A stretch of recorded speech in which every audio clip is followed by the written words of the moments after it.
kita akan membahas pengertian, fungsi, dan contoh bahasa baku dan tidak baku. Apa itu bahasa baku? Kata baku adalah kata-kata yang ejaan dan pelafalannya sudah sesuai dengan kaidah bahasa Indonesia baku yang tertuang dalam KBBI atau Pedoman Umum Ejaan Bahasa Indonesia atau PUEBI. Kosakata baku digunakan untuk segala hal yang bersifat formal, termasuk dalam karya tulis ilmiah, surat resmi, majalah, atau dalam forum-forum resmi. Dan apa itu kata tidak baku? Kata tidak baku adalah kosakata yang ejaan dan pelafalannya tidak sesuai dengan KBBI atau PUEBI.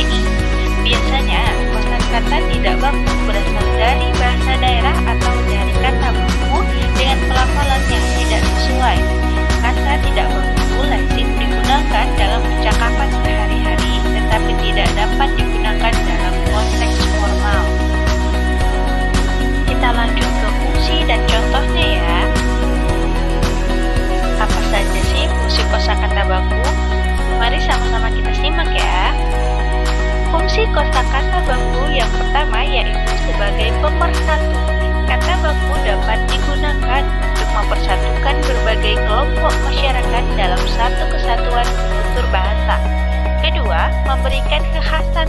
Menggunakan kata baku baik secara lisan maupun tulisan menunjukkan ciri khas seorang penutur bahasa Indonesia. Ketiga, meningkatkan kewibawaan. Menggunakan kosakata baku dalam percakapan dapat meningkatkan kewibawaan dan mengangkat status sosial penutur di mata masyarakat awam. Dan yang terakhir, yang keempat, yaitu kerangka acuan. Kosakata baku adalah sebuah kerangka acuan dan tolak ukur dalam berbahasa yang baik dan benar sesuai dengan KBBI dan PUEBI sebagai acuan tertinggi dalam bahasa Indonesia.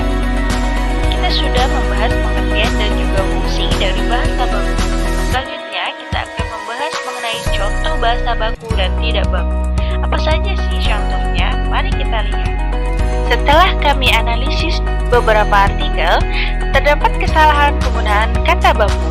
Berikut merupakan hasil analisis dari beberapa artikel yang telah kami lakukan. Terdapat dua contoh. Yang pertama yaitu terdapat pada kata mendali, kata baku yang seharusnya adalah medali. Contoh yang kedua terdapat pada kata Sumatera, kata baku yang seharusnya